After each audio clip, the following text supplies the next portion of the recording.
Hello students, today our topic is diseases manifestation या disease manifestation।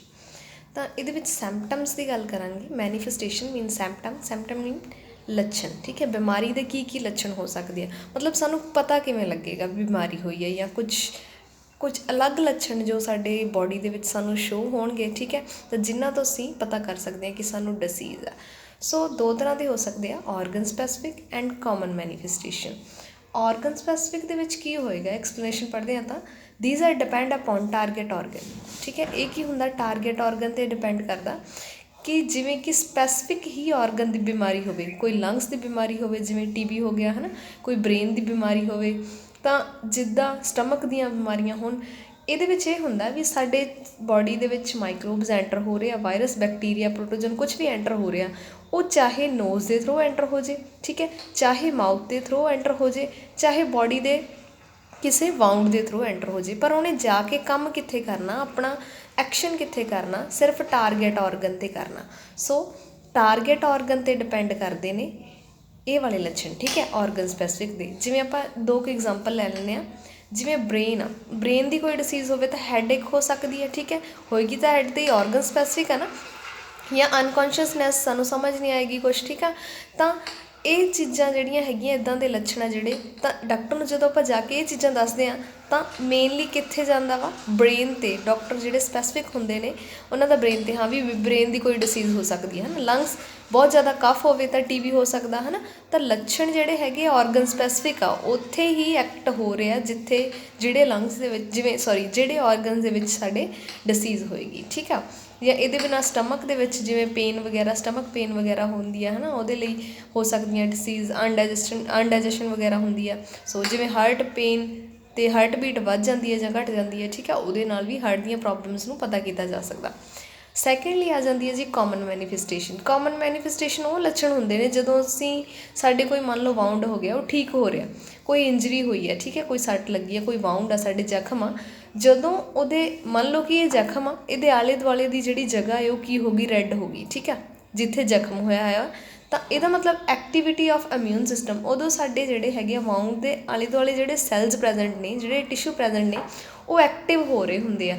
ਤਾਂ ਕੀ ਹੁੰਦਾ as a result, ਕੀ ਹੋ ਜਾਂਦਾ ਰਿਜ਼ਲਟ, ਉੱਥੇ ਸਵੈਲਿੰਗ ਆ ਜਾਂਦੀ ਹੈ, ਰੈਡਨੈਸ ਹੋ ਜਾਂਦੀ ਹੈ। ਠੀਕ ਹੈ, ਜਾਂ ਬਲੂ ਹੋ ਜਾਂਦਾ ਥੋੜ੍ਹਾ ਜਿੱਦਾਂ ਆਪਾਂ ਨੀਲ ਕਹਿ ਦਿੰਦੇ ਹਾਂ। ਤਾਂ ਇਹਦਾ ਮਤਲਬ ਇਹ ਹੁੰਦਾ ਕਿ ਕਾਮਨ ਮੈਨੀਫੈਸਟੇਸ਼ਨ ਹੋ ਰਹੀ ਹੈ, ਲੱਛਣ ਦਿਖ ਰਹੇ ਆ। ਠੀਕ ਹੈ, ਜਿੱਥੇ ਵੀ ਆਪਣੇ ਇੰਜਰੀ ਹੋਈ ਆ, ਉਹਦੇ ਆਲੇ ਦੁਆਲੇ ਜਿਹੜੇ ਸੈਲਜ਼ ਨੇ ਉਹ ਕੀ ਨੇ, ਐਕਟ ਕਰ ਰਹੇ ਨੇ। ਠੀਕ ਹੈ, ਉਹਨੂੰ ਠੀਕ ਹੋਣ ਦੇ ਲਈ।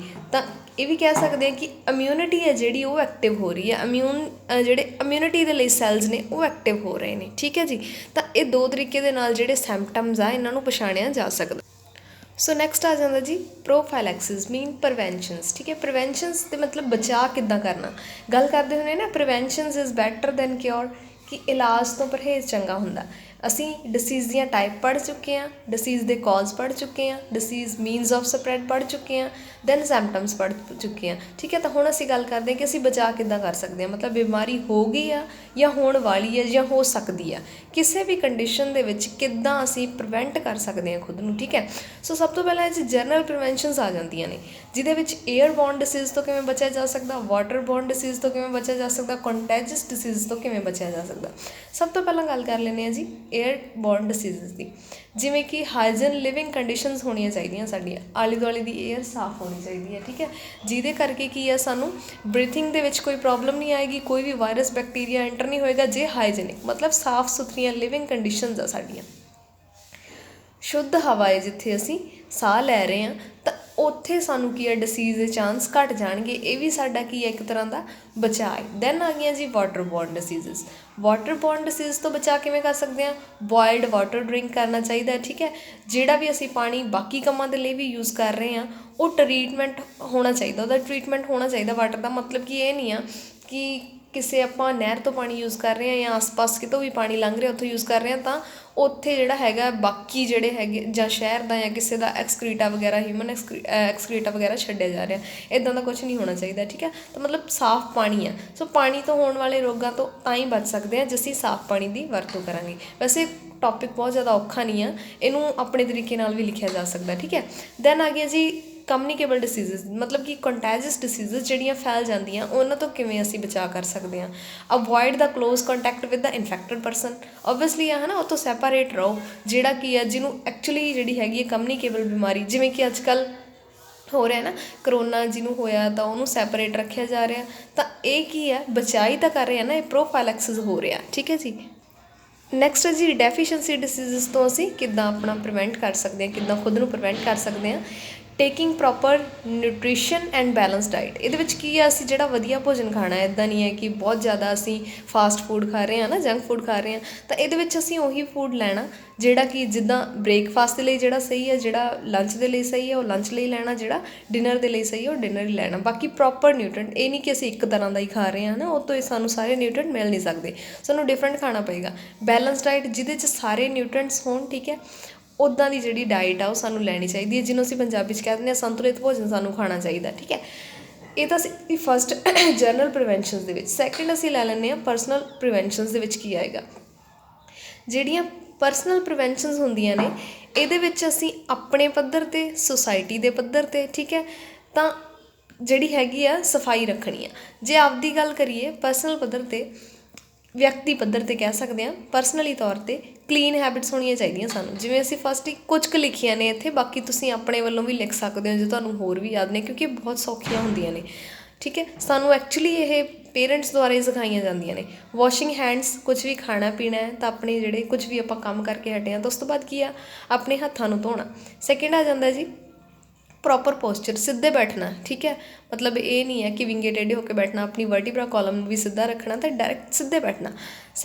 ਥਰਡ ਆ ਜਾਂਦਾ ਜੀ ਰੈਗੂਲਰ ਬਾਥ, ਰੋਜ਼ ਨਹਾਉਣਾ ਚਾਹੀਦਾ। ਬਰਸ਼ਿੰਗ ਟੀਥ ਸਾਫ਼ ਰੱਖਣੇ ਚਾਹੀਦੇ ਆ, ਇਹ ਨਹੀਂ ਕਿ ਅਸੀਂ ਸਾਫ਼ ਨਹੀਂ ਕਰਾਂਗੇ ਤਾਂ ਉਹ 'ਚ ਜਰਮਸ ਵਗੈਰਾ ਹੈ ਨਾ ਆ ਜਾਣਗੇ, ਤਾਂ ਜਿਹਦੇ ਕਰਕੇ ਸਾਨੂੰ ਟੂਥ ਪ੍ਰੋਬਲਮਸ ਹੋ ਸਕਦੀਆਂ। ਨੈਕਸਟ ਆ ਜਾਂਦਾ ਜੀ ਵਾਸ਼ਿੰਗ ਕਲੋਥਸ ਸਾਨੂੰ ਡੇਲੀ ਚੇਂਜ ਕਰਨੇ ਚਾਹੀਦੇ ਆ। ਇਸ ਤੋਂ ਬਿਨਾਂ ਜਿਹੜੇ ਹੈਗੇ ਵਾਸ਼ ਕੀਤੇ ਹੋਏ ਜਿਹੜੇ ਹੈਗੇ ਕਲੋਥਸ ਉਹ ਯੂਜ਼ ਕਰਨੇ ਚਾਹੀਦੇ ਆ, ਹੈ ਨਾ, ਚਾਹੇ ਉਹ ਸਾਡੇ ਪਰਸਨਲ ਹੋ ਗਏ ਹੈ ਨਾ ਟੋਵਲਸ ਵਗੈਰਾ, ਚਾਹੇ ਘਰ ਦੇ ਬਾਕੀ ਜਿਹੜੇ ਕਲੋਥਸ ਹੁੰਦੇ ਨੇ ਕਰਟਨਸ ਵਗੈਰਾ ਉਹ ਵੀ।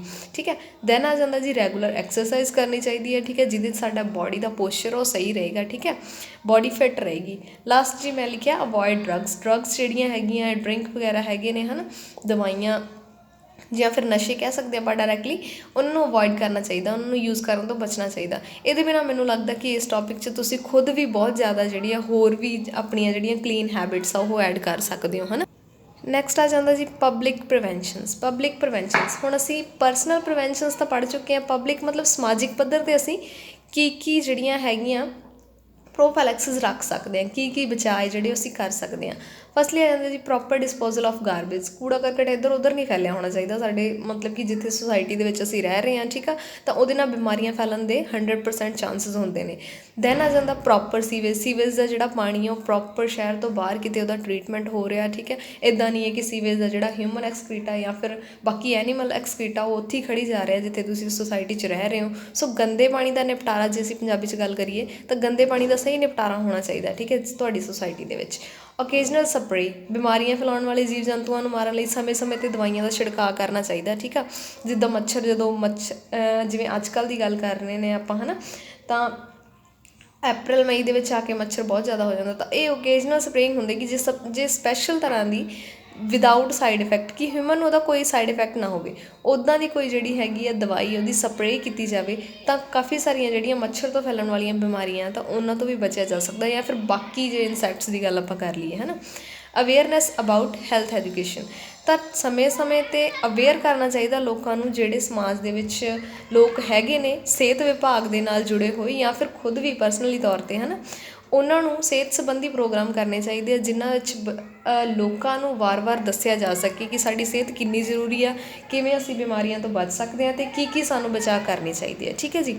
ਨੈਕਸਟ ਆ ਗਿਆ ਅਵੋਇਡ ਪੋਲਿਊਸ਼ਨ, ਸਾਨੂੰ ਪੋਲਿਊਸ਼ਨ ਨਹੀਂ ਫੈਲਾਉਣਾ ਚਾਹੀਦਾ, ਹੈ ਨਾ, ਜਿੱਦਾਂ ਏਅਰ ਪੋਲਿਊਸ਼ਨ ਹੋ ਗਿਆ, ਨੋਇਜ਼ ਪੋਲਿਊਸ਼ਨ ਹੋ ਗਿਆ, ਕਿਸੇ ਵੀ ਤਰ੍ਹਾਂ ਦਾ ਜਿਹੜਾ ਪੋਲਿਊਸ਼ਨ ਆ ਉਹਨੂੰ ਨਹੀਂ ਹੋਣ ਦੇਣਾ ਚਾਹੀਦਾ। ਠੀਕ ਹੈ, ਇਹਦੀ ਰੋਕਥਾਮ ਕਰਨੀ ਚਾਹੀਦੀ ਹੈ, ਜਿੰਨੇ ਕੁ ਬਣਦੇ ਸਾਡੇ ਹੱਕ ਆ ਉਹ ਸਾਨੂੰ ਸਮਾਜ ਦੇ ਲਈ ਦੇਣੇ ਚਾਹੀਦੇ। ਅੱਗੇ ਅਸੀਂ ਗੱਲ ਕਰ ਲੈਂਦੇ ਹਾਂ ਕੁਝ ਕੁ ਸਪੈਸ਼ਲ ਪ੍ਰੀਵੈਂਸ਼ਨਸ ਹੁੰਦੀਆਂ ਨੇ ਜਿਨ੍ਹਾਂ ਨੂੰ ਸਪੈਸੀਫਿਕ ਪ੍ਰੀਵੈਂਸ਼ਨਸ ਟੌਪਿਕ ਦੇ ਵਿੱਚ ਆਪਾਂ ਕਾਊਂਟ ਕਰਦੇ ਹਾਂ। ਸੋ ਜਿਵੇਂ ਇਮਿਊਨਾਈਜੇਸ਼ਨ ਹੋ ਗਈ, ਵੈਕਸੀਨੇਸ਼ਨ ਹੋ ਗਈ ਅਤੇ ਟਰੀਟਮੈਂਟ ਹੋ ਗਿਆ। ਠੀਕ ਹੈ, ਇਮਿਊਨਿਟੀ ਕ੍ਰੀਏਟ ਕਰਨੀ, ਵੈਕਸੀਨੇਸ਼ਨ ਇਹ ਥੋੜ੍ਹੀ ਜਿਹੀ ਇੱਕ ਦੂਜੇ ਨਾਲ ਠੀਕ ਹੈ ਕਨੈਕਟ ਨੇ ਗੱਲਾਂ, ਤਾਂ ਦੈਨ ਹੋ ਗਿਆ ਟ੍ਰੀਟਮੈਂਟ। ਇਹ ਤਾਂ ਬਿਮਾਰੀ ਤੋਂ ਪਹਿਲਾਂ ਵੀ ਜਿਹੜੀ ਹੈਗੀ ਇਮਿਊਨਿਟੀ ਕ੍ਰੀਏਟ ਕੀਤੀ ਜਾ ਸਕਦੀ ਹੈ ਵੈਕਸੀਨੇਸ਼ਨ ਦੇ ਕੇ, ਠੀਕ ਹੈ। ਦੈਨ ਜਿਹੜਾ ਟ੍ਰੀਟਮੈਂਟ ਆ ਉਹ ਤਾਂ ਬਿਮਾਰੀ ਤੋਂ ਬਾਅਦ ਆਪਾਂ ਕਹਿੰਦੇ ਹੁੰਦੇ ਹਾਂ ਕਿ ਹੈ ਨਾ, ਜਦੋਂ ਬਿਮਾਰੀ ਹੋ ਗਈ ਉਦੋਂ ਟ੍ਰੀਟਮੈਂਟ ਦਿੱਤਾ ਜਾਂਦਾ। ਸੋ ਇਹਨਾਂ 'ਚ ਫਰਕ ਹੁੰਦਾ। ਅਤੇ ਇਹਦੇ ਦੋ ਵੇਜ਼ ਹੁੰਦੇ ਹੈਗੇ, ਜਾਂ ਤਾਂ ਸੈਂਪਟਮ ਡਾਇਰੈਕਟ ਟ੍ਰੀਟਮੈਂਟ ਦਿੱਤਾ ਜਾਂਦਾ ਜਾਂ ਫਿਰ ਪੈਥੋਜਨ ਡਾਇਰੈਕਟ ਟ੍ਰੀਟਮੈਂਟ ਦਿੱਤਾ ਜਾਂਦਾ, ਠੀਕ ਹੈ। ਹੁਣ ਆਪਾਂ ਇਹਦੀ ਅੱਗੇ ਐਕਸਪਲੇਨੇਸ਼ਨ ਪੜ੍ਹ ਲੈਂਦੇ ਹਾਂ ਕਿ ਸੈਂਪਟਮ ਡਾਇਰੈਕਟ ਟ੍ਰੀਟਮੈਂਟ ਦੇ ਵਿੱਚ ਇਹਦੇ ਵਿੱਚ ਆ ਜਾਂਦਾ ਜੀ ਸੈਂਪਟਮ ਡਾਇਰੈਕਟ ਟ੍ਰੀਟਮੈਂਟ। ਲੱਛਣਾਂ ਦੇ ਆਧਾਰ 'ਤੇ ਇਲਾਜ ਕੀਤਾ ਜਾਊਗਾ ਕਿ ਬਿਮਾਰੀ ਦੇ ਕੀ ਲੱਛਣ ਆ, ਸਾਡੀ ਬੋਡੀ ਦੇ ਵਿੱਚ ਉਹਦੇ ਕੀ ਜਿਹੜੇ ਹੈਗੇ ਆ ਐਕਸ਼ਨਸ ਸ਼ੋ ਹੋ ਰਹੇ ਆ, ਠੀਕ ਹੈ, ਉਹਦੇ ਆਧਾਰ 'ਤੇ, ਜਿਵੇਂ ਬਾਈ ਯੂਜ਼ਿੰਗ ਮੈਡੀਸਨਸ, ਠੀਕ ਹੈ। ਇਹ ਜਿਹੜਾ ਮੇਨ ਪੁਆਇੰਟ ਹੈ ਕਿ ਮੈਡੀਸਨ ਯੂਜ਼ ਕਰਕੇ ਲੱਛਣਾਂ ਦੇ ਆਧਾਰ 'ਤੇ ਇਲਾਜ ਕੀਤਾ ਜਾਊਗਾ, ਠੀਕ ਹੈ। ਮਤਲਬ ਜਿਹੜਾ ਲੱਛਣ ਆ ਉਹਦੇ ਅਕੋਰਡਿੰਗ ਮੈਡੀਸਨ ਦਿੱਤੀ ਜਾਊਗੀ। ਜਿਵੇਂ ਆਪਾਂ ਗੱਲ ਕਰ ਲਈਏ ਸੋਜ ਆ, ਠੀਕ ਹੈ, ਐਂਟੀਹਿਸਟਾਮਾਈਨ ਜਿਹੜੀਆਂ ਹੈਗੀਆਂ ਦਵਾਈਆਂ ਉਦੋਂ ਦਿੱਤੀਆਂ ਜਾਂਦੀਆਂ ਨੇ ਜਦੋਂ ਕਿ ਸੋਜ ਹੋਈ ਹੁੰਦੀ ਹੈ, ਰਿਡਿਊਸ ਇਨਫਲਾਮੇਸ਼ਨ, ਠੀਕ ਹੈ। ਦੈਨ ਆ ਜਾਂਦਾ ਸੈਕਿੰਡ ਐਂਟੀਪਾਇਰੈਟਿਕਸ। ਇਹ ਉਦੋਂ ਦਿੱਤੀਆਂ ਜਾਂਦੀਆਂ ਜਦੋਂ ਬੋਡੀ ਦਾ ਤਾਪਮਾਨ ਵੱਧ ਗਿਆ ਹੋਵੇ ਅਤੇ ਆਪਾਂ ਘਟਾਉਣਾ ਹੋਵੇ, ਠੀਕ ਹੈ, ਮਤਲਬ ਘਟਾਉਣ ਦੇ ਲਈ, ਬ੍ਰਿੰਗ ਡਾਊਨ ਟੈਂਪਰੇਚਰ, ਐਂਟੀਪਾਇਰੈਟਿਕਸ, ਠੀਕ ਹੈ ਜੀ। ਨੈਕਸਟ ਆ ਜਾਂਦਾ ਐਨਾਲਜੈਸਿਕਸ, ਰਿਡਿਊਸ ਪੇਨ, ਠੀਕ ਹੈ। ਪੇਨ ਨੂੰ ਘਟਾਉਣ ਦੇ ਲਈ, ਜੇ ਦਰਦ ਹੋ ਰਿਹਾ ਕਿਤੇ ਵੀ, ਮਤਲਬ ਕਿਸੇ ਵੀ ਸਪੈਸੀਫਿਕ ਔਰਗਨ ਦੀ ਡਿਸੀਜ਼ ਆ ਸਾਨੂੰ ਪਰ ਪੇਨ ਹੋ ਰਹੀ ਆ, ਮੰਨ ਲਓ ਹਾਰਟ ਦੇ ਵਿੱਚ ਪੇਨ ਹੋ ਰਹੀ ਆ, ਠੀਕ ਆ, ਜਾਂ ਫਿਰ ਹੈਡਏਕ ਹੋ ਰਹੀ ਆ, ਜਾਂ ਫਿਰ ਸਟਮਕ ਪੇਨ ਹੋ ਰਹੀ ਆ, ਕਿਸੇ ਵੀ ਤਰ੍ਹਾਂ ਦੀ ਜਿਹੜੀ ਪੇਨ ਆ ਉਹਨੂੰ ਦੇਣ ਲਈ ਇਹ ਵਾਲੀਆਂ ਜਿਹੜੀਆਂ ਮੈਡੀਸਨਸ ਆ ਇਹ ਯੂਜ਼ ਕੀਤੀਆਂ ਜਾਂਦੀਆਂ, ਠੀਕ ਹੈ। ਇਹਨਾਂ ਦੇ ਕੁਛ ਕੁ ਸਪੈਸ਼ਲ ਕੈਮੀਕਲਸ ਹੁੰਦੇ ਨੇ ਜਿਹੜੇ ਅਲੱਗ-ਅਲੱਗ ਤਰ੍ਹਾਂ ਦੀਆਂ ਗੋਲੀਆਂ ਜਾਂ ਫਿਰ ਸਿਰਪਸ ਜਿਹੜੇ ਆਪਾਂ ਪੀਣ ਵਾਲੀਆਂ ਦਵਾਈਆਂ ਕਹਿ ਦਿੰਦੇ ਹਾਂ, ਉਹਨਾਂ 'ਚ ਇਹਨਾਂ ਦੀ ਕੁਝ ਕੁ ਪਰਸੈਂਟੇਜ ਜਿਹੜੀ ਮਾਤਰਾ ਉਹ ਪਾਈ ਜਾਂਦੀ ਹੈ, ਠੀਕ ਹੈ। ਸੋ ਇੱਦਾਂ ਦੇ ਜਿਹੜੇ ਮੈਂ ਕੁਝ ਕੁ ਐਗਜ਼ਾਮਪਲ ਲਈਆਂ ਨੇ, ਹੋਰ ਵੀ ਕਾਫੀ ਐਗਜ਼ਾਮਪਲਸ ਹੁੰਦੀਆਂ ਨੇ। So these provide some relief but do not bring cure. ਇਹ ਸਾਨੂੰ ਸਿਰਫ ਕੁਝ ਕੁ ਟਾਈਮ ਲਈ, ਕੁਝ ਕੁ ਸਮੇਂ ਲਈ ਰਿਲੀਫ ਜਿਹੜਾ ਹੈਗਾ ਉਹ ਦੇ ਦਿੰਦੀਆਂ ਨੇ, ਠੀਕ ਹੈ। ਬਟ ਇਹਨਾਂ ਨੂੰ ਆਪਾਂ ਇਹ ਨਹੀਂ ਕਹਿ ਸਕਦੇ ਕਿ ਇਲਾਜ ਹੋ ਗਿਆ ਪੂਰੀ ਤਰ੍ਹਾਂ ਬਿਮਾਰੀ ਦਾ, ਠੀਕ ਹੈ ਜੀ। ਤਾਂ ਨੈਕਸਟ ਪੈਥੋਜਨ ਡਾਇਰੈਕਟ ਟ੍ਰੀਟਮੈਂਟ, ਠੀਕ ਹੈ। ਇਹਦੇ ਵਿੱਚ ਕੀ ਆ, ਪੈਥੋਜਨਸ ਮਤਲਬ ਕਿ ਬੈਕਟੀਰੀਆ ਦੀ ਬਿਮਾਰੀ ਨੂੰ ਮਾਰਨ ਲਈ ਬੈਕਟੀਰੀਆ ਵਾਲੀ ਦਵਾਈ, ਜਿਵੇਂ ਆਪਾਂ ਗੱਲ ਕਰ ਲੈਂਦੇ ਹਾਂ ਐਂਟੀਬਾਇਓਟਿਕਸ ਵੱਡੀ ਐਗਜ਼ਾਮਪਲ ਆ, ਠੀਕ ਹੈ। ਵੈਸੇ ਹੀ ਆਪਾਂ ਬਹੁਤ ਨਾਮ ਸੁਣਦੇ ਹਾਂ ਐਂਟੀਬਾਇਓਟਿਕਸ ਹੈ ਨਾ। ਇਹਦੇ ਵਿੱਚ ਕੀ ਹੋਊਗਾ, ਟ੍ਰੀਟਮੈਂਟ ਕੀਤਾ ਜਾਊਗਾ with the help of chemicals, ਠੀਕ ਹੈ, ਜਿਵੇਂ ਐਂਟੀਬਾਇਓਟਿਕ ਹੋ ਗਈ।